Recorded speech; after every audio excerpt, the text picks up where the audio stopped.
먼저 가습기 살균제로 억울하게 희생되신 분들의 명복을 다시 한번 빕니다.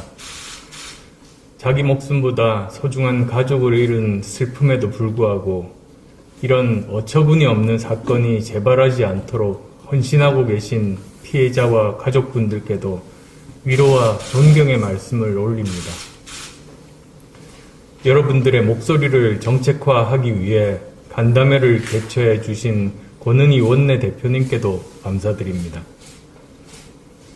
가습기 살균제 참사가 발생한 때로부터 10년이 지났습니다. 올해 7월에 사회적 참사 특별조사위 발표에 따르면 가습기 살균제에 노출된 인구는 627만 명, 건강 피해자는 67만 명으로 추산했고, 지난 9월 18일 기준으로 피해자 신청 접수 및 판정 완료자는 총 6,871명, 생존자는 5,309명, 사망자는 1,562명입니다.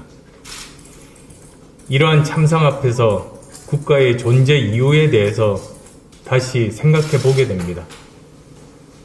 가습기 살균제 사건은 무능하고 아니한 정부의 화학물질 안전관리 허점 때문에 일어난 사건입니다. 사후에도 계속된 무책임, 그리고 이익에 눈먼 기업의 탐욕에 수만 명의 우리 국민들이 피해를 당한 사회적 참사입니다. 마트에서 누구나 손쉽게 구입할 수 있었던 가습기 살균제로 평생 호흡기를 달고 살아야 하고 약을 복용하고 또 많은 사람들이 사망했지만 누구 하나 제대로 책임지는 사람은 없는 현실에 분노합니다. 제가 국회의원이었던 2013년에 가습기 살균제 피해자 구제 제정안이 논의되지 못하고 상임위에 계류되고 있음을 지적하면서 임시국회 개최를 촉구한 바 있었습니다. 2016년에는 가습기 살균제 피해자분들을 만나 뵙고 해결을 위해 노력했지만 정부는 책임 떠넘기기로 일관했습니다.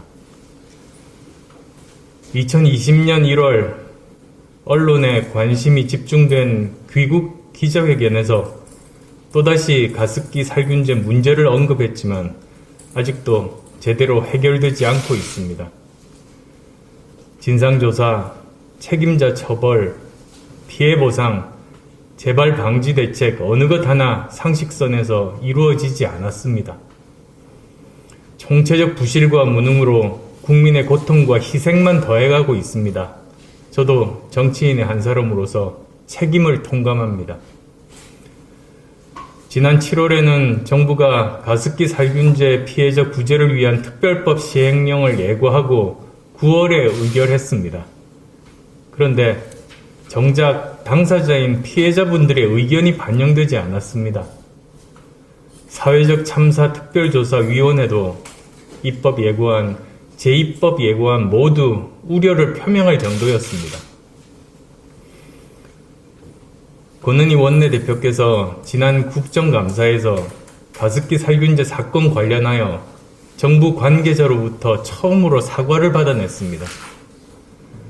너무 늦은 사과였지만 이를 시작으로 피해자분들의 절규를 담아낼 수 있는 시행령 개정안이 제대로 논의되어야 합니다. 국민의당은 피해자분들께서 요청하시는 조사 판정 절차 간소화, 역학적 상관관계 조사와 연구 절차 개선, 구제급여 지급 항목 확대, 가해 기업에 대한 구상, 긴급 의료 지원 지급 기준안 마련 등을 중심으로 시행령 개정안에 반영될 수 있도록 최선을 다하겠습니다.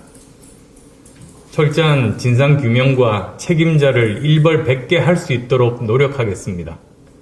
오늘 간담회를 끝까지 경청하고 함께 고민하고 함께 노력하겠습니다.